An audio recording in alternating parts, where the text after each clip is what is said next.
بسم اللہ الرحمن الرحیم الرحمن علم القرآن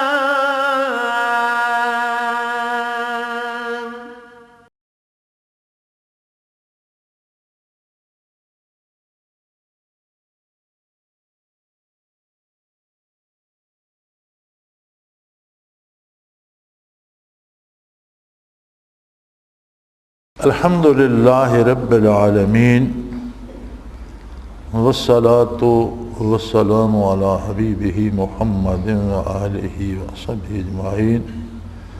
اعوذ باللہ من الشیطان الرجیم، بسم اللہ الرحمن الرحیم۔ وما قدر اللہ حق قدرہ اذ قالوا ما انزل اللہ علی بشر من شیء قل من انزل الکتاب الذی جاء بہ موسیٰ نورا وہدی للناس تجعلونہ قراطیس تبدونہا وتخفون کثیرا وعلمتم ما لم تعلموا انتم ولا آباؤکم قل اللہ ثم ذرہم فی خوضہم یلعبون۔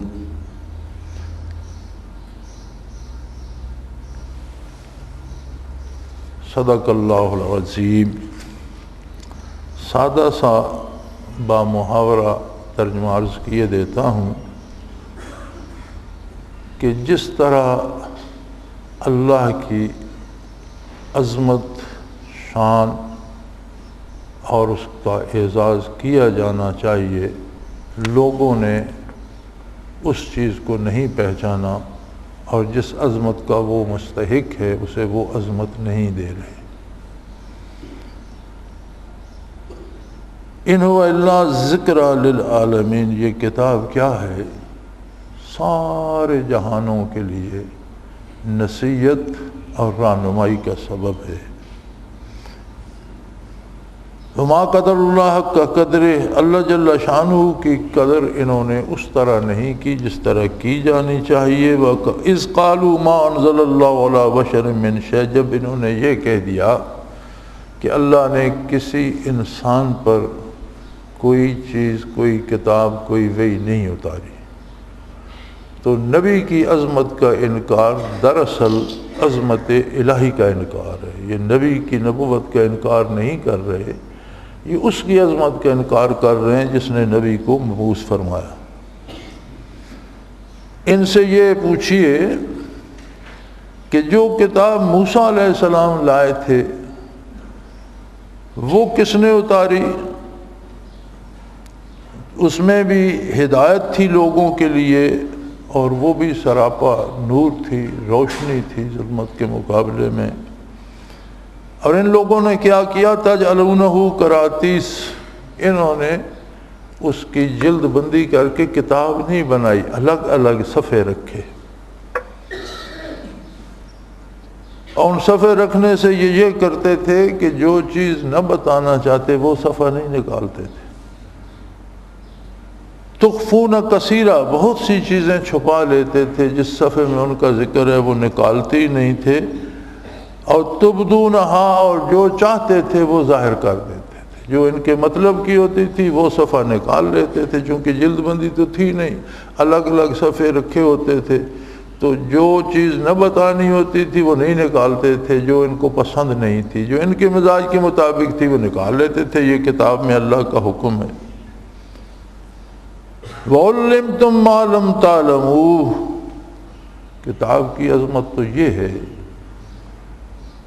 کہ جسے تم جانتے ہی نہیں تھے جن چیزوں کو، وَلَا آبَاؤُكُمْ، نہ تمہارے باپ دادا جانتے تھے، کتاب نے تو وہ حقائق تم پر پہنچائے، ذات باری کی نشاندہی کی، صفات باری کی نشاندہی کی، آخرت کا بتایا، فرشتوں کا عذاب ثواب، بہت بے شمار جو چیزیں جو کسی انسان کے ذہن میں عقلاً یا مادی وسائل سے نہیں آ سکتی، نہ تم جانتے تھے نہ تمہارے باپ دادا جانتے تھے، وہ علوم تمہیں عطا فرمائے۔ میرے حبیب کہہ دیجئے قل اللہ، انہیں کہہ دیجئے اللہ کافی ہے۔ اگر تم انکار بھی کرتے ہو تو اللہ کافی ہے۔ ثم ذرہم فی خوضہم یلعبون، پھر آپ ان سے اعراض فرمائیے، انہیں چھوڑ دیجئے اپنی گمراہی میں بھٹکتے پھریں۔ سادہ سا با محاورہ ترجمہ تھا۔ ہوتا یہ تھا کہ قریش مکہ یا مشرکین مکہ علماء یہود سے جا کر سوال پوچھتے، اور یہود کے اکثر علماء یثرب میں رہتے تھے۔ مدینہ النبی صلی اللہ علیہ وسلم جو ہے یہ حضور کی ہجرت سے پہلے یثرب کہلاتا تھا، اور یثرب کا معنی ہے تکلیف دینے والی جگہ، دکھ دینے والی جگہ۔ بعض لوگ آج کل بھی بڑی عقیدت سے یثرب کہتے ہیں، حالانکہ یثرب کا معنی دکھ دینے والی جگہ ہے۔ اس کی وجہ یہ تھی کہ ایک خاص جھاڑی ہوتی تھی یہاں، جس پر ایک خاص قسم کی مکھی ہوتی تھی، وہ جسے کاٹتی تھی اسے بڑا تیز بخار آ جاتا تھا۔ تو اس جگہ کا نام ہی عربوں نے یثرب رکھا ہوا تھا کہ وہاں جاؤ گے تو مصیبت گلے پڑے گی، تکلیف دینے والی جگہ ہے۔ حضور اکرم صلی اللہ علیہ وسلم آئے تو وہ جگہ دنیا و آخرت کے اور ظاہری اور باطنی تمام امراض کی شفا کا سبب بن گئی، اور اس کا نام پڑا مدینہ النبی صلی اللہ علیہ وسلم۔ مدینہ شہر کو کہتے ہیں، نبی کریم صلی اللہ علیہ وسلم کا شہر۔ تو ہمارے لوگ آج کل بھی بعض حضرات شعراء جو ہیں وہ بہت استعمال کرتے ہیں یثرب کو۔ حضور کی تشریف آوری کے بعد وہ یثرب نہیں رہا، وہ مدینہ النبی ہو گیا۔ تو وہاں اکثر علماء یہود رہتے تھے، اور مشرکین مکہ سے جاتے اور ان سے اعتراضات پوچھ کر آتے اور حضور پر آ کر پیش کرتے۔ تو جو سوال وہ کرتے تھے اکثر کے جوابات قرآن کریم میں بھی آئے ہیں۔ روح کے بارے سوال تھا، اس کا جواب وحی کے ذریعے دیا گیا۔ تو اللہ کریم نے ارشاد فرمایا، پھر انہوں نے یہودیوں نے بتایا کہ یار یہ کیسے ممکن ہے کہ اللہ کی طرف سے کسی انسان پر، کسی بشر پر کوئی کتاب نازل ہو؟ یہ تو ممکن ہی نہیں، کبھی بشر پر اللہ کی طرف سے کتابیں ہوئی ہیں نازل۔ جب انہوں نے یہ بات آ کر مکہ مکرمہ میں کی تو اس کا جواب اللہ کریم نے دیا، فرمایا اصل بات یہ نہیں ہے، اصل بات یہ ہے کہ تم عظمت الہی سے آشنا ہی نہیں ہو، تمہیں اللہ کی عظمت کا احساس ہی نہیں ہے، تم سمجھ ہی نہیں پا رہا ہے کہ وہ قادر مطلق جو ہے اس کی شان کیا ہے۔ اور تمہیں یہ جاننا چاہیے کہ اللہ کریم نے جب بھی خطاب فرمایا ہے تو ہر بندہ اس اہلیت کا نہیں کہ وہ خطاب الہی سن سکے۔ اس نے اپنی مخلوق میں سے بندے منتخب کیے ہیں جو ازلی طور پر اس نے پیدا ہی نبوت کے لیے کیے تھے، اور ہمیشہ آدم علیہ نبینا علیہ الصلوۃ والسلام سے لے کر حضور نبی کریم صلی اللہ علیہ وسلم تک جتنے نبی ہوئے سب انسان تھے، آدم علیہ السلام کی اولاد میں سے تھے۔ تو یہ کہنا یہ نبی کی نبوت کا انکار نہیں ہے، یہ عظمت الہی کا انکار ہے۔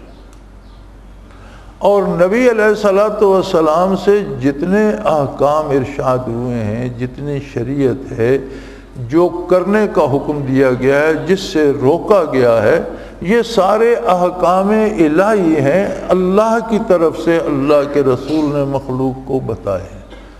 تو اللہ ہمیں معاف کرے جب ہم نبی کریم صلی اللہ علیہ وسلم کی نافرمانی کرتے ہیں، جس سے حضور نے روکا ہے وہ کام کرتے ہیں، یا جس کے کرنے کا حکم دیا ہے وہ چھوڑ دیتے ہیں، تو یہ صرف نبی کی نافرمانی نہیں، در حقیقت اس ہستی کی نافرمانی ہے جس کا وہ حکم ہے، نبی نے تو پہنچا دیا ہم تک۔ تو یہ صرف نبی کی نافرمانی نہیں، یہ اللہ کی نافرمانی ہے، عظمت الہی کو لوگوں نے جانا نہیں ہے، سمجھا نہیں ہے۔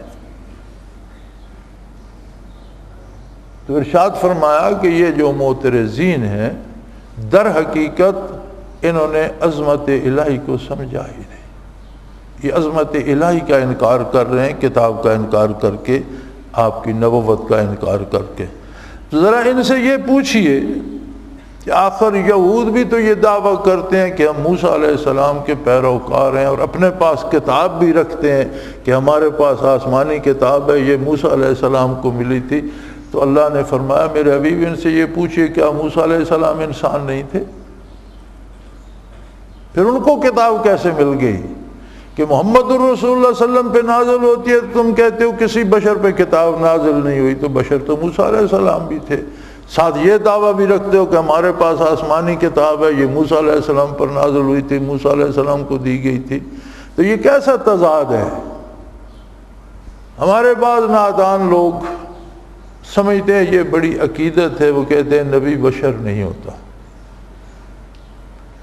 اس کی وجہ یہ نہیں کہ وہ بشر کی حقیقت سے واقف ہیں، وجہ یہ ہے کہ وہ خود کو اور ارد گرد کے لوگوں کو بشر اور انسان سمجھتے ہیں۔ وہ سمجھتے ہیں انسان ہمارے جیسے ہی ہوتے ہیں، تو ہمارے جیسا تو نبی نہیں ہو سکتا، نبی انسان نہیں ہوتا، نوری مخلوق ہے۔ ارے بدھو، نوری مخلوق ہے فرشتہ جو نبی کے در کا خادم ہے۔ فرشتہ نوری مخلوق ہے نا۔ نور دو قسم ہے، ایک نور ہے اللہ کی ذات، وہ تو غیر منقسم ہے، لم یلد ولم یولد ولم یکن لہ کفوا احد، نہ وہ کسی سے پیدا ہوا، نہ اس نے کسی کو، نہ وہ جنا گیا، نہ اس نے کسی کو جنا، نہ اس کا کوئی ماں باپ ہے، نہ اس کی کوئی اولاد ہے، اور نہ اس کے برابر کا کوئی دوسرا ہے، وہ وحدہ لا شریک ہے۔ تو اللہ کا نور تو غیر منقسم ہو گیا۔ اب رہ گیا دوسرا نور جو مخلوق ہے، اس میں سے فرشتہ اعلیٰ ترین مخلوق، نوری مخلوق پیدا کی گئی، وہ نبی کے در کا خادم ہے۔ اگر آپ نبی کو بشر نہیں مانتے، نور مانتے ہیں، تو زیادہ یہ کریں گے کہ فرشتے کی طرح مانیں گے، تو وہ تو نبی سے بہت کم تر حیثیت کا مالک ہے، وہ تو نبی کے در کا خادم ہے۔ نبی انسان ہوتا ہے، انسان کامل ہے محمد الرسول اللہ صلی اللہ علیہ وسلم۔ اصل بات یہ ہے کہ ہم سے انسانیت خارج ہو گئی، ہم میں اتنی انسانیت ہے جتنا ہمارا ایمان خلوص کے ساتھ اور عمل محمد الرسول اللہ کے حکم کے مطابق ہے، اتنے ہم انسان ہیں، اس کے علاوہ ہم انسانیت سے گر گئے اور ہم میں درندگی آ گئی۔ آج ہم اس کس چیز کو رو رہے ہیں؟ کیوں رو رہے ہیں؟ مساجد میں بم پھٹ رہے ہیں، لوگ مار دیے جاتے ہیں، عبادت گاہوں میں، اب تو درگاہوں اور مزارات پر بھی پھٹنے شروع ہو گئے۔ بھی مزار پر تو کوئی دعا مانگنے ہی جاتا ہے غریب بیچارہ، تو وہاں کون ایسا بیٹھا ہے جسے تم قتل کرو گے؟ لیکن دھماکے ہو رہے ہیں، بے گناہ لوگوں کو قتل کیا جا رہا ہے۔ تو آپ کیا سمجھتے ہیں کہ یہ جو قاتل ہیں یہ بشر ہیں، یہ انسان ہیں؟ ڈھانچہ انسان کا ہے، اندر روح درندہ بن چکی ہے، ان کے کام درندوں کے کام ہیں۔ کوئی ایماندار شخص بلا جواز شرعی کسی کو قتل نہیں کر سکتا۔ جان لینا اس کا حق ہے جس نے زندگی دی ہے، جو زندگی دے نہیں سکتا وہ لے بھی نہیں سکتا۔ دو حق ہر بندے کو اللہ کریم نے دیے ہیں، زندہ رہنے کا حق ہے، اس کو اللہ نے پیدا کیا، اللہ اس کی جان لے سکتا ہے، یا عدالت شرعی اللہ کے حکم کے مطابق کسی کی جان لے تو وہ جائز ہے، وہ اللہ کا قانون ہے، اللہ نے دیا ہے۔ ہمارے ہاں یہ جو بڑا ہو رہا ہے، عدالتیں آزاد ہیں اور انصاف کریں گی، خاک انصاف کریں گی، اگر مجھ سے پوچھا جائے تو میں یہ سمجھتا ہوں کہ یہ عدالتیں بھی ناجائز اور ناروا قتل کرتی ہیں، اگرچہ انہیں حکومت نہیں پوچھتی لیکن اللہ کریم ضرور پوچھے گا، چونکہ قانون شرعی نہیں ہے، قانون انگریز کا بنایا ہوا ہے، قانون شہادت انگریز کا بنایا ہوا ہے۔ پینل کوڈ 1832 کا چل رہا ہے جو کالونیل سسٹم کے لیے اس ملک میں انگریز نے بنایا تھا، ساری عدالتوں کی بنیاد اس پر ہے۔ تو جب انصاف فراہم کرتا ہے قانون اور قانون کو نافذ کرتا ہے، اس کے مطابق فیصلے کرتا ہے، جج اگر وہ دیانت، امانت اور خلوص سے کرے تو پھر جسے جو موت کا مستحق بنتا ہے اسے سزائے موت دے دے تو یہ ثواب ہے، اسے گناہ نہیں ہوگا۔ جو قید کا مستحق بنتا ہے اسے، لیکن شریعت مطہرہ اور محمد رسول اللہ کے قانون کے مطابق کرے گا تب۔ اگر قانون شرعی کو چھوڑ کر عدالتیں بھی فیصلے کرتی ہیں تو جسے عدالت انصاف کہتی ہے وہ انصاف نہیں، وہ ظلم ہے۔ یہ بڑی سخت بات ہے، بڑی ناپسند آئے گی حکمرانوں کو بھی، عدالتوں کو بھی، لیکن یہ حق ہے۔ الحق مرن، سچائی کڑوی ہوتی ہے، تلخ ہوتی ہے۔ یہ ایک سچائی ہے کہ کافروں کے بنائے ہوئے قانون پر یہ ملک چل رہا ہے۔ ہمیں کہہ دیا جاتا ہے جشن آزادی مناؤ، کس بات کا؟ اگر یہاں 8، 10، 20 ہزار انگریز آ کر رہنا شروع کر دیں تو کیا ہمارا نظام بدل جائے گا؟ کفر چھا جائے گا؟ نہیں۔ انگریز کے رہنے یا نہ رہنے کی بات نہیں تھی، بات یہ تھی کہ جس نظام کے تحت ہم چل رہے ہیں وہ اسلامی ہے یا غیر اسلامی ہے۔ وہ نظام غیر اسلامی ہی نہیں، غلامانہ ہے۔ خود کافر ملکوں میں وہ نظام قابل قبول نہیں، وہ کہتے ہیں ہم آزاد لوگ ہیں، آزاد۔ اس ملک میں بر صغیر میں اگر کسی انگریز سے کوئی غلطی ہوتی قانونی تو اس کے خلاف مقدمہ برطانیہ میں چلایا جاتا تھا، بر صغیر میں اس کے خلاف مقدمہ نہیں چلتا تھا کہ یہ قانون غلاموں کے لیے ہے، یہ آزاد قوم کا فرد ہے، وہاں آزاد عدالتیں، آزاد قانون ہے، وہاں مقدمہ چلے گا۔ تو انصاف کو انصاف ہونے کے لیے اتباع رسالت اور قانون قدرت کے تابع ہونا ضروری ہے۔ اللہ کے بنائے ہوئے قانون کے خلاف جو قانون ہوگا اسے انصاف کہنا ظلم ہے، وہ ظلم ہے، ظلم کو انصاف نہیں کہا جا سکتا۔ تو جو انبیاء کی بشریت کا انکار کرتے ہیں دراصل وہ خود کو بشر سمجھ رہے ہوتے ہیں، حالانکہ ہم میں بشریت کم، حیوانیت اور درندگی زیادہ ہے۔ اور حضور صلی اللہ علیہ وسلم کی بعثت سے لے کر قیامت تک کہ جس بندے میں ایمان اور عمل حضور کے مطابق ہوگا، جتنا ہوگا اتنا وہ انسان ہے، اور جتنا چھوڑ دے گا اتنی اس میں درندگی آ جائے گی۔ یہ ہماری آج کی تباہی اس درندگی کا ثمر ہے۔ ہم نے اتباع رسالت و نبوت کو چھوڑ دیا، ہم اپنی مرضی سے جیتے ہیں۔ ہم میں اور ان لوگوں میں جو انکار کرتے تھے صرف اتنا فرق رہ گیا کہ وہ انکار کرتے تھے، ہم انکار نہیں کرتے، لیکن کام ہم بھی اپنی مرضی کا کرتے ہیں۔ محبوب ہماری بھی دنیا ہے، مقصد ہمارا بھی حصول ظاہری ہے۔ آخرت کو تو ہم بائی دی وے سمجھتے ہیں کہ چلو یہ بھی ٹھیک ہے، ساتھ کچھ اللہ اللہ بھی ہو جائے، کچھ نمازیں بھی پڑھ لیں۔ دنیا کا کوئی کام نہیں رہتا، چھوٹ جائے تو نماز ہی چھوٹتی ہے، عبادت ہی چھوٹتی ہے، اور مختلف ہیلے بہانے بنا کر نام بدل کر سود کھانے سے باز نہیں آتے۔ اب کتے کا نام دمبا رکھ لو اور کھاتے رہو، حلال ہو جائے گا کہ میں دمبا کھا رہا ہوں، دمبا کھا رہا ہوں۔ نام بدلنے سے حقیقت شے تو نہیں بدلتی۔ زہر کا نام تریاک رکھ دو تو زہر کھانے سے مرو گے نہیں، تریاک کہتے رہو، اسے کھاؤ گے تو مر جاؤ گے، زہر تو زہر ہے۔ حقیقت جو ہوتی ہے کسی چیز کی وہ نام بدل سے نہیں۔ سود کو منافع کہہ دو یا مارک اپ کہہ دو۔ یہ مسلم لیگ کی حکومت آئی تھی تو انہوں نے نیا نام دیا تھا کہ یہ مارک اپ ہے۔ یار کوئی نام رکھ دو، منافع رکھ دو، مارک اپ رکھ دو، ہے تو سود۔ تو ہم سود کھائے جا رہے ہیں، حالانکہ سود کھانے والے کے ساتھ اللہ نے اعلان جنگ کر رکھا۔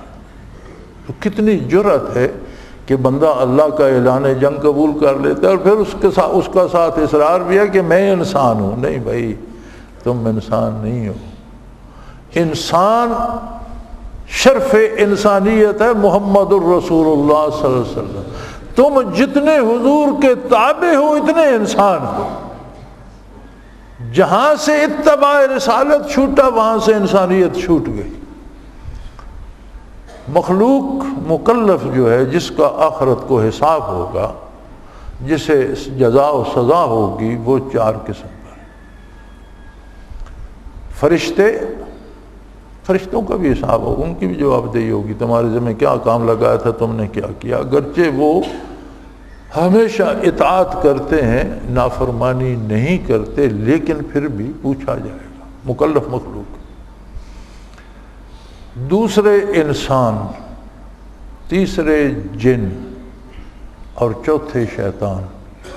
شیطان سراپا بدی ہے، ظلمت ہے، فرشتہ سراپا نور ہے۔ جنوں میں نبوت نہیں ہے، ایک مخلوق ہے انسان اور بشر جسے اللہ نے نور نبوت سے نوازا اور جسے اپنے کلام سے ہم کلام فرمایا اور جسے یہ عزت دی کہ وہ ساری مخلوق سے اس لیے افضل ہو گیا کہ اسے اللہ سے شرف ہم کلامی نصیب۔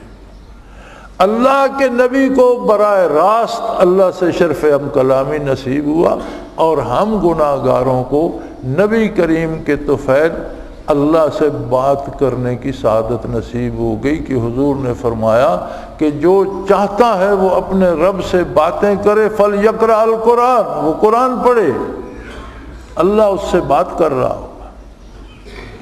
ہم منزل پڑھتے ہیں نا، تلاوت کرتے ہیں، یہ سمجھتے ہیں ایک کتاب ہے اللہ نے بھیجی، نبی کریم صلی اللہ علیہ وسلم نے دی، چلو اس کی تلاوت کر جائیں۔ کبھی اس کو اس انداز میں پڑھیں کہ یہ خط مجھے آیا ہے۔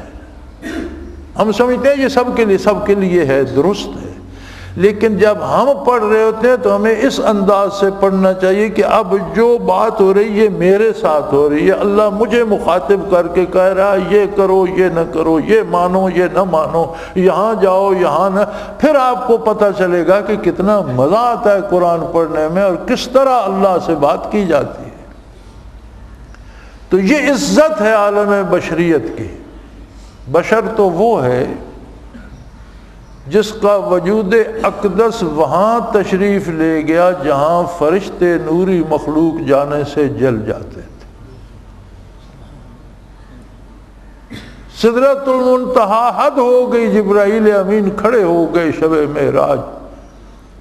اگر یکسر منہ برتر پرم، مولوی رومی فرماتے ہیں شعر میں کہ جبرائیل امین نے عرض کیا اگر یکسر منہ برتر پرم، فروغ تجلی بسوزت پر، میں اس سے بال برابر بھی آگے قدم رکھوں تو تجلیات باری میں جل کر تباہ ہو جاؤں گا، میں آگے نہیں جھانک تک نہیں سکتا، میری انتہا۔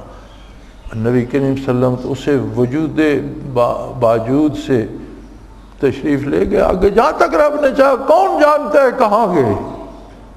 کون حد مقرر کر سکتا ہے؟ کوئی گیا ہے وہاں؟ کسی نے دیکھا ہے؟ ارے ہمارا تو اللہ کا شکر ہے کہ زمین نے بوجھ برداشت کر رکھا ہے، ہمارے گناہ تو اتنے ہیں کہ زمین ہمارا بوجھ برداشت نہ کرے اور ہمیں غرق کر دے۔ کہاں کی باتیں ہم کریں کہ کہاں گئے، یہ ہمارے بس کی بات نہیں ہے۔ لیکن یہ بشر کا اعزاز ہے، انسان کا اعزاز ہے، اور خیر البشر اور حقیقی انسان ہے محمد الرسول اللہ صلی اللہ علیہ وسلم۔ اور ہر نبی جس پر کتاب نازل ہوئی وہ انسانیت کا فخر تھا، کمال انسانیت تھا۔ ہم اس لیے بشریت انبیاء کا انکار کرتے ہیں کہ ہم خود کو انسان سمجھتے ہیں۔ یہ اللہ ہی جانے ہم کیا ہیں، چونکہ ہمارا ایمان، اخلاص اور کردار یہ ہمیں انسان میں کوئی جتنا تابع ہے محمد الرسول اللہ کے اتنا انسان ہے، جہاں سے اطاعت چھوڑ دیتا ہے وہاں سے انسانیت سے محروم ہو جاتا۔ سو فرمایا انہوں نے اللہ کی عظمت کو نہیں پہچانا، اور یہ کہتے ہیں کسی انسان پر تو کچھ نازل ہی نہیں۔ ذرا ان سے، یہودیوں سے ہی پوچھ لیجئے جو آپ پر اعتراض کر رہے ہیں کہ موسیٰ علیہ السلام انسان ہی نہیں تھے، ان کی والدہ ماجدہ نہیں تھیں، ان کے والد گرامی نہیں تھے، وہ بنی اسرائیل میں پیدا نہیں ہوئے تھے، وہ انہوں نے فرعون کے محل میں پرورش نہیں پائی، تو وہ کتاب تو تم لیے پھرتے ہو کہ اللہ کی کتاب ہے ہمارے پاس۔ فرمایا پھر یہ ایسے بدمعاش ہیں کہ کتاب کی جلد بندی نہیں کرتے۔ آج بھی اکثر مذاہب باطلہ کی کتابیں آگ دیکھیں نا تو وہ جلد بندی نہیں کرتے، ورقہ ورقہ رکھتے ہیں۔ کوئی پوچھنے آیا تو اپنی پسند کی بات اٹھا کر ایک ورق کھینچا اور بتا دیا اس پہ یہ ہے. اب کتاب تو کھولیں تو آگے پیچھے دیکھنا پڑتا ہے. اور جو نہ بتانی چاہیے، جو خود کو پسند نہ آئی، وہ ورق نیچے رہنے دیا. فرمایا یہ اس لیے کرتے ہیں کہ موسیٰ علیہ السلام پر جو کتاب نازل ہوئی تھی وہ کتاب بھی نور بھی تھی اور ہدایت بھی تھی. یعنی تمام آسمانی کتابوں کا کمال یہ ہے کہ جو ظلمت اور تاریکی چھا جاتی ہے انسانی کردار کی، ان میں تجلیات باری ہوتی ہیں، وہ نور ہوتی ہیں. ان کو مانا جائے، ان پر عمل کیا جائے تو یہ ظلمت چھٹ جاتی ہے اور اس میں ہر طرف نور آ جاتا ہے، ظلم چلا جاتا ہے، انصاف آ جاتا ہے، بدعملی چلی جاتی ہے اور نیکوکاری آ جاتی ہے. یہ نور ہوتی ہیں. وہدن، ہدا کا مطلب عربی لغت میں ہے کسی کام کو کرنے کا صحیح طریقہ. خدا کا مطلب ہے کسی بھی کام کو کرنے کا صحیح طریقہ. اور یہ آسمانی کتابیں اور یہ قرآن کریم اور اللہ کا رسول پوری زندگی کو کرنے کا صحیح طریقہ بتاتے ہیں. کوئی بڑا دانشور ہو، کوئی بڑا پڑھا لکھا ہو، جہاں سے اس نے نبی کا اتباع یا کتاب کی اطاعت چھوڑی، وہاں سے اس نے صحیح راستہ چھوڑ دیا، کام کرنے کا صحیح طریقہ چھوڑ دیا. اور یاد رکھیں ہمیشہ آسان طریقہ وہ ہوتا ہے جو کسی کام کے کرنے کا صحیح طریقہ وہ آسان ترین ہوتا ہے. غلط طریقے سے کیا جائے تو مشکل ہوتا ہے. وہ کسی شاعر نے کہا تھا، ہرچ دانا کند کند ناداں، ہرچ دانا کند کند ناداں، لیک بعد از خرابی بسیار. کہ عقل مند جو کچھ کرتا بیوقوف بھی وہی ہے. اگر عقل مند کو پیاس لگے، اس نے پانی پینا ہے تو وہ سیدھا پانی کے پاس جائے گا، لے گا، پی لے گا. بیوقوف کو پیاس لگے تو پہلے ادھر ادھر دیکھے گا، کوئی دیکھ تو نہیں رہا، بھی تجھے پیاس لگی ہے، پانی موجود ہے، پی لے. پھر اسے کوئی برتن کیسا ہے، کس طرح کا ہے، میری عزت میں فرق تو نہیں، وہ کتنے جھمیلوں میں پڑ کے چند گھونٹ پانی پیے گا. یعنی جو دانا کرتا، بیوقوف بھی جو کرنا تو وہی ہے، لیکن وہ اس تک پہنچنے تک اپنے لیے کئی مصیبتیں کھڑی کر لیتا ہے اور عقل مند نہیں کھڑی کرتا.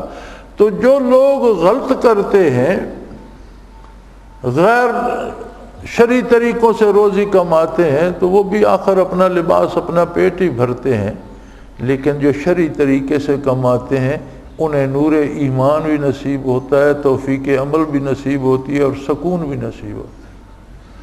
جو غیر شرعی طریقے سے کماتے ہیں وہ دنیا کے بھی چور، لوگوں سے بھی ڈرتے رہتے ہیں، چھپ چھپ کے لوٹ کے لے آتے ہیں، آرام سے کھا بھی نہیں سکتے اور پھر اس سے سکون نہیں ہوتا، پھر پریشانی ہو جاتی ہے، میں نے لے تو لیے اب پتہ نہیں کیا ہوگا. سو ہر غلط کام مشکل ہوتا ہے، ہر صحیح طریقہ آسان ہوتا ہے. تو اللہ کی کتاب ہدا ہے.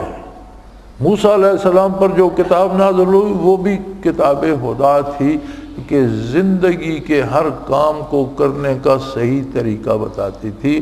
اور قرآن کریم بھی ہدی للناس ہے،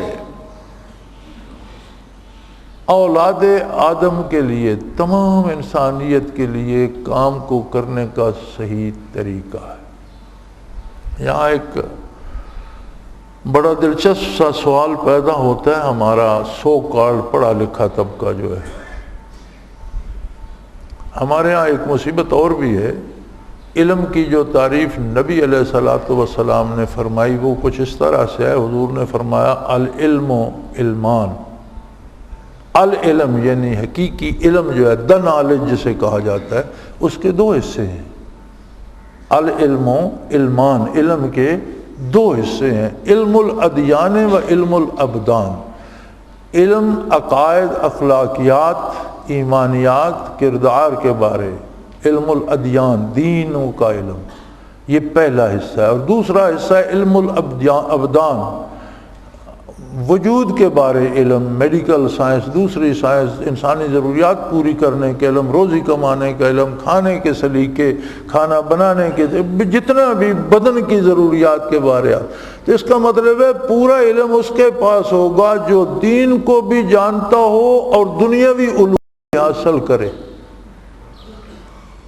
اور ہمارے علماء سارے اسی طرح کے ہوتے تھے کہ وہ جرنیل بھی ہوتے تھے، عالم بھی ہوتے تھے، وہ انجینئر بھی ہوتے تھے، عالم بھی ہوتے تھے، ڈاکٹر بھی ہوتے تھے، عالم بھی ہوتے تھے، سپاہی بھی ہوتے تھے، عالم بھی ہوتے تھے، کاشتکار بھی ہوتے تھے، عالم بھی۔ ہماری تو تباہی پھر گئی جب یہ انگریز نے ملک پر قبضہ کیا، اور اس نے پہلا انگریز برِ صغیر پر قبضہ ہونے کے بعد جس نے برِ صغیر کا دورہ کر کے برطانوی پارلیمنٹ کو رپورٹ دی تھی، اس کی تقریر کے اس حصے کی نقل میرے پاس دفتر میں موجود ہے۔ اس نے کہا تھا کہ میں ہندوستان میں مشرق سے مغرب اور شمال سے جنوب تک پھرا ہوں، اور اس کے الفاظ ہیں I have seen no thief, no beggar۔ میں ہندوستان کے مشرق سے مغرب، شمال سے جنوب تک پھرا ہوں، مجھے پورے ملک میں کوئی چور نظر نہیں آیا، کوئی گداگر نظر نہیں آیا۔ یہ حال تھا مسلمان حکمرانوں کی حکومت کے بعد اس برِ صغیر کا۔ اور وہ لکھتا ہے، اس نے اپنی اس میں رپورٹ دی ان کی اس اسمبلی میں کہ یہاں کا جو پڑھا لکھے لوگ ہیں، لٹریسی ریٹ جو ہے 87% ہے، 87% لوگ عالم ہیں، دین بھی جانتے ہیں اور دنیا بھی جانتے ہیں۔ آگے وہ تجویز پیش کرتا ہے کہ ان لوگوں پر حکومت کرنا اور انہیں غلام بنانا آسان نہیں۔ اگر ہمیں برِ صغیر پر، ہندوستان پر حکومت کرنی ہے تو ان کی ریڑھ کی ہڈی توڑنی ہوگی، اور وہ ان کا نظام تعلیم ہے۔ ہمیں ایسا نظام تعلیم دینا ہوگا جو ان کے اپنے اسلاف کو اور ان کی اپنی روایات کو کمتر ثابت کرے، اور ہمارے طریقوں اور ہماری تہذیب کو برتر ثابت کرے کہ یہ رہیں تو مسلمان لیکن ان کے اندر اسلام نہ رہے، نام کے مسلمان رہ جائیں۔ یہ ساری اس کی لکھی ہوئی تقریر، اس کی نقل میرے پاس موجود ہے۔ تو وہ قوم جس نے اس برِ صغیر کو اتنی ترقی دی، یہ صرف مسلمان تھے جن کا 800 سالہ دور حکومت تھا، اور اس کے بعد سکھا شاہی بھی رہی پنجاب میں، لیکن وہ اتنی جلدی ان چیزوں کو تباہ نہ کر سکی۔ انگریز آیا، اس نے سارا نظام بدل دیا اور ایک غلامانہ نظام بنایا۔ اب آپ پورا نظام تعلیم پرائمری سے لے کر ایم اے تک دیکھ جائیے، کہیں آپ کو پتہ چلتا ہے کہ آپ کون ہیں، آپ کے آباء و اجداد کون تھے، مسلمان کون تھے، اسلام کیا ہے، اس کے احکام کیا ہے؟ اس لیے کہ یہ نظام تعلیم انسان بنانے کے لیے نہیں، دفتر چلانے کے لیے، کلرک بنانے اور بابو بنانے کے لیے۔ انہیں کچھ لکھنے پڑھنے والے لوگ چاہیے جو حکومت کی مشینری چلا سکے۔ ہماری بدنصیبی یہ ہے کہ ہمیں کہا جاتا ہے کہ تم آزاد ہو گئے ہو، لیکن ان نظاموں کو، انگریزی نظاموں کو کسی نے نہیں بدلا۔ جو نظام جسے کالونیل سسٹم یا غلامانہ نظام کہتے ہیں، اس کی بنیادی خاصیت یہ ہوتی ہے کہ باقی سارے لوگ غلام ہیں، ان کا کوئی حق نہیں سوائے زندہ رہنے کہ انہیں اتنا دے دو کہ وہ مرے نہیں اور کام کرتے رہیں، باقی جو کچھ کمائیں وہ حکمران کا حق ہے وہ لے جائے۔ تو انگریز لے جاتے تھے برطانیہ۔ اب اس کے بعد ہمارے بھائی آ گئے، پاکستانی آ گئے، انہوں نے کہا یار یہ تو بڑا مزیدار کام ہے، 20 کروڑ لوگ کام کرتے ہیں، جو امن ہوتی ہے ساری ہم عیش کرتے ہیں، یہ نظام ایسا ہی رہنے دو، اسے نہیں بدلنا۔ آج آپ کی ساری جماعتیں سیاسی، وہ دینی ہیں یا غیر دینی ہیں، ساری اس بات پہ متفق ہیں کہ یہ نظام نہیں بدلیں گے، اس میں بڑا مزہ ہے۔ 20 کروڑ غلام مل گئے عیش کرنے کے لیے، جو وہ کماتے ہیں ہم عیش کرتے ہیں، تو یہ نہیں بدلیں گے۔ جب تک یہ نہیں بدلے گا آپ کو آزادی کی سانس نصیب نہیں ہوگی، آپ آزادی کی لذت سے آشنا ہی نہیں ہوں گے۔ تو فرمایا یہ کتاب محض کتاب نہیں، یا جو موسیٰ علیہ السلام کو عطا فرمائی گئی محض کتاب نہیں تھی، نور، یہ سراپا نور ہے، اس کا ہر حکم نور ہے، ظلمت کو نور سے مراد انصاف ہے، عدل ہے، عزت ہے، عظمت ہے، حفاظت ہے، اور ظلم کو ختم کرتی ہیں، ہدن ہر کام کے کرنے کا صحیح طریقہ بتاتی ہیں، للناس ساری اولاد آدم کے لیے۔ ہمارے یہاں سوال یہ بڑا سوال پیدا کرتے ہیں اور یہ بڑا کہتے ہیں جی کافر ہیں وہ ہم پر حکومت کر رہے ہیں، کافر ہیں ہمیں مار رہے ہیں، ہم مسلمان ہیں تو ہم ہمیشہ مار ہی کھا رہے ہیں، تو جو مصیبت آتی ہے وہ مسلمانوں پر کافر عیش کر رہے ہیں۔ کبھی آپ نے دیکھا کہ کافر کس بات پہ عیش کر رہے ہیں؟ جب اسلام تھوڑے سے عرصے میں روئے زمین پر پھیل گیا، ایک ہستی نے، اس بوڑھے آسمان کو یاد ہے، ایک اکیلے اللہ کے رسول صلی اللہ علیہ وسلم نے توحید کا نعرہ بلند کیا۔ مردوں میں ابو بکر صدیق ساتھ شامل ہوئے، خواتین میں حضرت خدیجہ الکبریٰ رضی اللہ تعالیٰ عنہ، بچوں میں حضرت علی کرم اللہ وجہ کریم، تو ایک سے 4 ہو گئے۔ پھر ایک ایک کر کے لوگ آتے گئے، 5 ہوئے، 10 ہوئے، 12 ہوئے، 15 ہوئے۔ آپ کو یاد ہوگا، تاریخ بتاتی ہے، پورا آسمان گواہ ہے کہ جس دن 40 ہو گئے تھے، تعداد صحابہ کی 40 ہو گئی، تو انہوں نے کہا یا رسول اللہ کافر تو بتوں کو بیت اللہ میں پوجیں اور ہم گھر بیٹھ کر نمازیں پڑھیں، ہم بھی بیت اللہ میں نماز پڑھیں۔ اور بڑا مارکا ہوا تھا، اور عورتوں نے بھی ان پر گھڑے پھینک کر مارے تھے اور پتھر مارے تھے، اور مردوں نے بھی روکنے کی کوشش کی تھی، لیکن وہ سارے زخم برداشت کرتے ہوئے بیت اللہ میں پہنچ گئے تھے۔ ابو جہل نے دستے بھیج دیے تھے مسلح کے، سب کو قتل کر دو۔ پھر قریش نے کہا کہ مختلف خاندانوں کے لوگ ہیں، قتل کر دو گے تو کس کس سے مقابلہ کرو گے، قتل کرنا مشکل ہے، انہیں جانے دو۔ یہ نظام جو چند لوگوں پہ تھا، 13 برس مکہ کے بعد حضور نے ہجرت فرمائی، 10 برس مدینہ منورہ میں، 23 برس میں جزیرہ نما عرب پر اسلامی حکومت قائم ہوگی اور دین مکمل ہوگا اور حضور دنیا سے پردہ فرمائے۔ خلفائے راشدین کے عہد میں وہ 25-26 سالوں پہ محیط ہے، لیکن آپ 23 برس ابتدائی لے لیں تو ان ابتدائی 23 برسوں میں حضور کا اور اللہ کا اور اللہ کے رسول کا پیغام خلفائے راشدین نے شمال میں سائبیریا سے جنوب میں افریقہ تک، مغرب میں ہسپانیہ سے چین تک دنیا پر پہنچا دیا تھا، اور اسلامی ریاست اتنی بڑی بن گئی تھی کہ تاریخ میں آج تک کوئی دوسری اتنی بڑی ریاست ہمارے سامنے نہیں آتی۔ اور پھر یہ نہیں کہ مسلمانوں نے قبضے، لوگ مسلمان ہوتے چلے گئے تھے، تو مغربی مفکرین نے یہ سوچا کہ یہ کیا فلسفی ہے، یہ لگتا ہے انسانی مزاج کے مطابق ہے، آسمانی مذہب تو وہ نہیں مانتے تھے، وہ کہنے لگے یار ان لوگوں کو اس میں کوئی ملتا ہے، سارے لوگ ان کے ساتھ شامل ہوتے جاتے ہیں، وجہ کیا ہے؟ انہوں نے مطالعہ کیا اور وہ بنیادی قوانین اپنانے کی کوشش کی جو اسلام نے دیے تھے۔ آج ان کی تجارت میں آپ کو اسلامی قوانین ملتے ہیں، اس لیے وہ پیسہ زیادہ کماتے ہیں۔ ان کے فوجی ڈسپلن میں آج آپ کو وہ چیزیں ملتی ہیں جو فاروق اعظم نے بتائی تھیں، اس لیے وہ طاقتور ہیں۔ ان کے شہری نظام میں آپ کو وہ نظام ملتا ہے جو فاروق اعظم نے نافذ کیا تھا۔ میرا ایک عزیز 17 برس رہا ہے اکاؤنٹ آفیسر، یہ جو اکاؤنٹنٹ ہوتے ہیں برطانیہ میں، وہ کہا کرتا تھا کہ یہ جو لوکل گورنمنٹ کا سسٹم بنا ہوا ہے جس میں بے روزگاروں کو الاؤنس اور بیوگان کو الاؤنس اور بیماروں کا علاج اور بے گھر کو گھر دیے جاتے ہیں، تو کہتا تھا ہم دفتری زبان میں سے دا عمر's law کہا کرتے تھے کہ یہ سارا وہ نظام ہے جو فاروق اعظم نے دیا تھا۔ جہاں جہاں مغرب نے اسلامی اصول اپنائے وہاں وہاں وہ دنیا میں کامیاب رہے گا،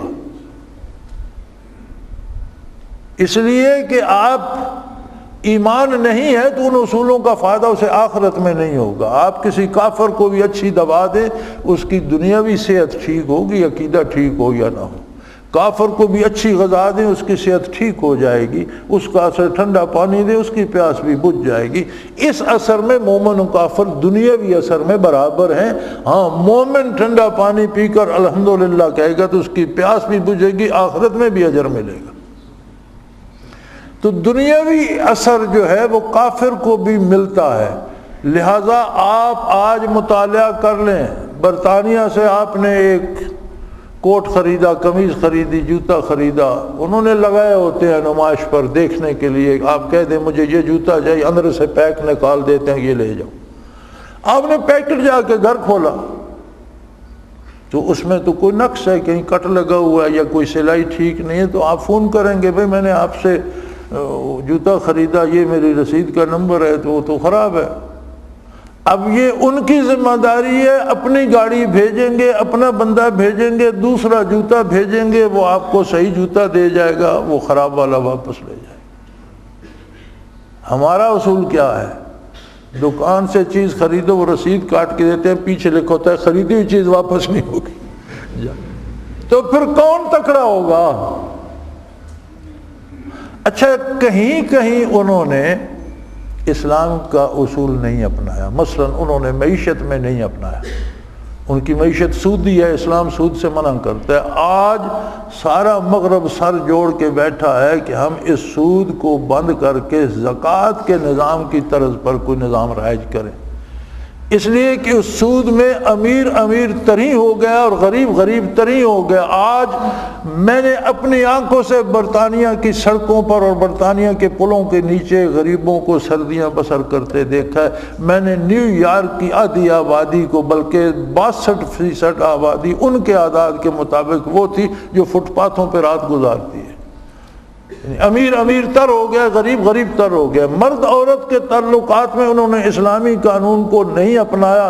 آج ان کی نہ کوئی ماں ہے، نہ بہن ہے، نہ بیٹی ہے، نہ بیوی ہے، نہ کسی کی عزت ہے، نہ آبرو ہے، ان کا خاندانی نظام تباہ ہو گیا۔ شراب کے معاملے میں حرمت شراب کے قائل وہ نہیں ہوئے، اسلام کے مطابق شراب اور عورت نے آج ان کو تباہ کر دیا ہے۔ وہ خود رو رہے ہیں کہ ہم اب اس کی اصلاح بھی نہیں کر سکتے۔ اور یہاں یہ عالم ہے کہ افغانستان میں طالبان چند سال اقتدار میں آ گئے، جتنا ان سے ہو سکا۔ پہلی دفعہ پورے افغانستان کو غیر مسلح کر دیا انہوں نے، کسی کے پاس کوئی اسلحہ نہیں تھا۔ پہلی دفعہ کوئی بچہ، کوئی خاتون نہیں ڈرتی تھی کہیں جانے سے، رات ہو دن ہو، اسے کوئی نہیں چھیڑتا تھا۔ پہلی دفعہ حکمران بھی عوام کی سطح پر رہتے تھے، وہی دال روٹی کھاتے تھے جو غریب کھاتے ہیں، وہی کپڑا پہنتے تھے اور انصاف کرتے ہیں۔ تو امریکہ کو اس سے کیا تکلیف تھی کہ وہ چڑھ دوڑا، اور القاعدہ نے کال لی، اور پتہ نہیں اسامہ بن لادن نے کال لیا اور کیا کیا۔ یہ حقیقت امریکہ کے سابق صدر بش کی ایک تقریر میں، اس کے ایک جملے میں موجود ہے۔ میں خود سن رہا تھا ٹیلی ویژن پر وہ تقریر۔ بش نے کہا تھا they were going to destroy our culture around the globe، کہ یہ محض طالبان کی حکومت نہیں تھی، یہ تو ہماری تہذیب کا بیڑا غرق کرنے جا رہے تھے۔ اگر اس طرح کا انصاف، یہ عدل، یہ نظام لوگ دیکھیں گے، دیکھتے دیکھتے لوگ مسلمان ہو جائیں گے۔ حد یہ ہوگی کہ امریکہ میں بھی مسلمان کثرت میں آ جائیں گے اور ہماری تہذیب دم توڑ جائے گی، یہ ملک ان کی حکومتیں بن جائیں گی۔ اس لیے وہ طالبان پر چڑھ دوڑے۔ یہ تو ممکن نہیں ہے کہ طالبان نے کابل سے اٹھ کر ٹوئن ٹاور تباہ کر دیے، وہ تو خود ان کی اپنی کارکردگی تھی۔ ان کے پاس تو یہ ٹیکنالوجی نہیں تھی کہ یہ جا کر وہاں ٹوئن ٹاور تباہ کر آتے۔ جہاز امریکہ کے، بندے امریکہ کے شہری ٹکرائے امریکہ میں، اور تفتیش ایشیا میں ہو رہی ہے۔ امریکہ میں کسی نے کوئی تفتیش نہیں کی، اور اندھا بندہ بھی آج بھی ان کی تصویریں دیکھ لے، جس طرح وہ گرے، 80 منزلہ عمارتیں تھیں، ان میں کتنی کنکریٹ، کتنا موٹا سریا بنیاد سے لے کر اوپر تک گیا ہوگا۔ جہاز ٹکرایا، اس میں 10,000 گیلن پٹرول تھا، 8,000 گیلن پٹرول تھا، 20,000 گیلن پٹرول تھا، وہ جلتا رہتا، نیچے تک گرتا رہتا، آگ لگ جاتی۔ وہ سریا، وہ سارا سیمنٹ، کنکریٹ ایک دم کیسے بیٹھ گیا؟ وہ تو اس طرح گرے ہیں جس طرح شہروں میں بارود لگا کر عمارتیں گرائی جاتی ہیں۔ اس کا مطلب یہ ہے کہ ان میں بارود پہلے لگا ہوا تھا، جہاز لگے، آگ لگی، بارود نے آگ پکڑی اور وہ چند سیکنڈ میں بیٹھ گئی۔ تو یہ کیا سارا بارود طالبان جا کر لگائے تھے؟ اصل مقابلہ یہ تھا کہ کہیں یہ عدل اسلامی جو اس کونے میں شروع ہوگا، اور مسلمان کہنے کو تو دنیا میں 2 ارب کے لگ بھگ ہے، 56 حکومتیں ہیں، 56 حکومتیں ہیں مسلمانوں کی، لیکن کسی نے اف تک نہیں کی۔ پتہ نہیں کس قسم کے مسلمان ہیں۔ یہ کہتے ہیں سنی ہے، میں سمجھتا ہوں یہ سن ہو گئے ہیں، اس لیے انہیں سنی کہتے ہیں۔ ان میں احساس نہیں رہا، یہ سن ہو گئے تو لوگ کہتے ہیں سنی ہے۔ پہلے جو سنی ہوتے تھے وہ اہل سنت ہوتے تھے، نبی کریم کی سنت پر عمل کرنے والے کو سنی کہتے تھے۔ اب میرا خیال ہے جو سن ہو جائے وہ سنی ہو جاتا ہے، اس کا کردار کوئی نہیں، اس کا عقیدہ کوئی نہیں، اس کا عمل کوئی نہیں۔ اگر 56 اسلامی ریاستیں مقابلے میں کھڑی ہو جاتی، لیکن کیسے کھڑی ہو جاتی ہیں؟ یہ تو خود حکمران عیش کر رہے ہیں، لوگوں کو غلام بنایا ہوا ہے۔ یہ تو خود طالبان سے تنگ تھے کہ اگر ہمیں بھی لوگوں کے ساتھ دال روٹی کھانا پڑی اور زمین پہ سونا پڑے تو مارے جائیں گے، یار یہ ان کو مرنے دو، یہ ہمارا نظام باقی رہنا چاہیے۔ تو فرمایا یہ ایسے لوگ ہیں تجعلونہ قراطیس، کتاب کے الگ الگ ورقے رکھتے ہیں، تبدونہا، جو چاہتے ہیں وہ نکال لیتے ہیں کہ دیکھو یہ کتاب میں لکھا ہوا ہے، وتخفون کثیرا، اور اکثر باتیں بتاتے ہی نہیں، جو ان کو پسند نہیں ہے وہ ورقہ نہیں نکالتے۔ حالانکہ اللہ کا یہ احسان ہے، علمتم ما لم تعلموا انتم ولا آباؤکم، اس نے تمہیں وہ حقیقتیں بتائیں جو پشتوں سے تمہارے آباء و اجداد بھی بھول چکے تھے۔ 500 سالہ عہد فترت تھا عیسیٰ علیہ السلام اور حضور نبی کریم کے درمیان، تو ان حقائق سے لوگ آشنا ہو چکے تھے۔ کون ہے اللہ، کیسا ہے اللہ، اس کی ذات کیسی ہے، اس کی صفات کیا ہیں، آخرت کیا ہے، ابدی زندگی کیا ہے، اس میں راحت کیسے آئے گی، تکلیف کیسے ہوگی، فرشتے کہاں ہیں، کون ہیں، کیا کرتے ہیں، جنت و دوزخ کیا ہے۔ یہ وہ حقیقتیں ہیں جو بغیر نبی اور کتاب کے بتانے کے تم نہیں جان سکتے۔ تو اللہ نے تم پر کتنا بڑا احسان کیا۔ پھر اگر نہیں مانتے تو بڑی سخت سزا دی اللہ نے۔ میرے حبیب جو نہیں مانتے فذر ہو، انہیں قل اللہ، ان کو کہہ دو مجھے اللہ کافی ہے، تم نہیں مانتے نہ مانو۔ اور یہ بہت بڑی سزا ہے کہ اللہ کے نبی نے جس سے رخ انور پھیر لیا، اس کے پاس 2 عالم میں کوئی جائے پناہ نہیں۔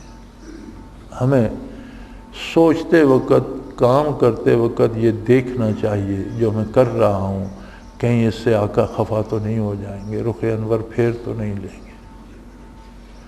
آج اگر ہم بحیثیت مسلمان صرف یہ فکر کر لیں تو انقلاب آنے میں کوئی دیر نہیں، ہر بندہ خود بخود بدل جائے۔ انقلاب قتل و غارت گری یا تباہی کا نام نہیں، انقلاب مثبت تبدیلی کو کہتے ہیں، اچھی تبدیلی کا نام ہے انقلاب۔ تباہی کا نام انقلاب نہیں ہوتا، وہ فساد ہوتا ہے۔ اور یہ انقلاب اسی تبدیلی سے آ سکتا ہے کہ ہم اللہ کی عظمت کو پہچانیں، اس کا احسان مانیں، اور اپنے کردار میں، افکار میں یہ دیکھیں کہ یار یہ جو میں کرنے چلا ہوں اس سے حضور خفا تو نہیں ہو جائیں۔ میرے حبیب کہہ دے قل اللہ، اللہ کافی ہے میرے لیے، جو میرا اتباع نہیں کرنا چاہتا میں اس کا محتاج نہیں ہوں۔ ذرہم فی خوضہم یلعبون، چھوڑ دے انہیں، جس گمراہی میں بھٹکتے پھرتے ہیں ان کو بھٹکنے دے۔ بیٹھنے کون دے ہے پھر اس کو، بیٹھنے کون دے ہے پھر اس کو جو تیرے آستان سے اٹھتا، جس سے اللہ کے رسول نے رخ انور پھیر لیا، اس سے بڑی سزا کا تصور دنیا میں نہیں ہے. اس کی دنیا بھی گئی, اس کی آخرت بھی. سو میرے بھائی, یہاں ہمارا ایک عجیب طریقہ ہے. ہم کہتے ہیں یار سارے ایسا کر رہے ہیں.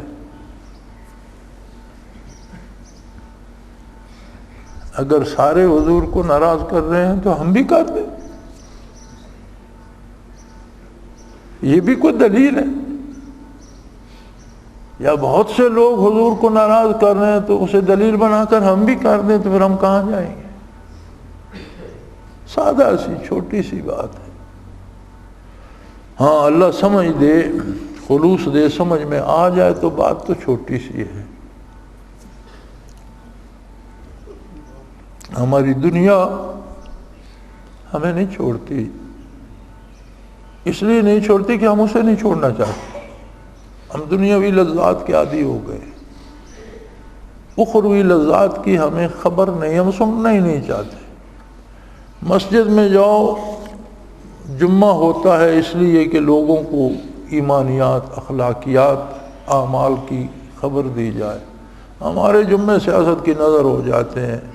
کوئی کسی کی تعریف, کسی کی برائی کر رہا ہے, کوئی کسی کو یا پھر فتوے لگانے میں کوئی وہ بھی کافر, وہ بھی. یار کافر بتانے کو چھوڑو, مسلمان گنو کون کون ہے. نہیں ہے تو کسی کو مسلمان بناؤ. کافر تو شیطان بتیرے بنا رہا ہے, آپ کو بنانے کی کیا ضرورت؟ کافر تو لوگ گمراہ ہو کر بن ہی رہے ہیں. مسلمان بنانے کی کوشش کرو. کوئی بات بتاؤ لوگوں کو جس سے وہ اسلام کے دامن میں آئے, دامان رحمت محمد الرسول. یہ ہماری ساری بدبختیاں ہیں. اللہ اللہ اللہ اللہ اللہ اللہ اللہ اللہ.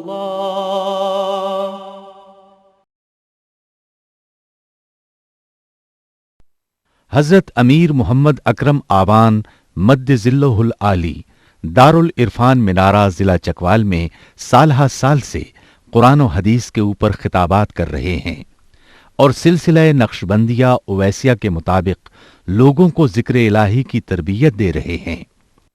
وہ قرآن پاک کی تفسیر ترتیب وار بیان کر رہے ہیں.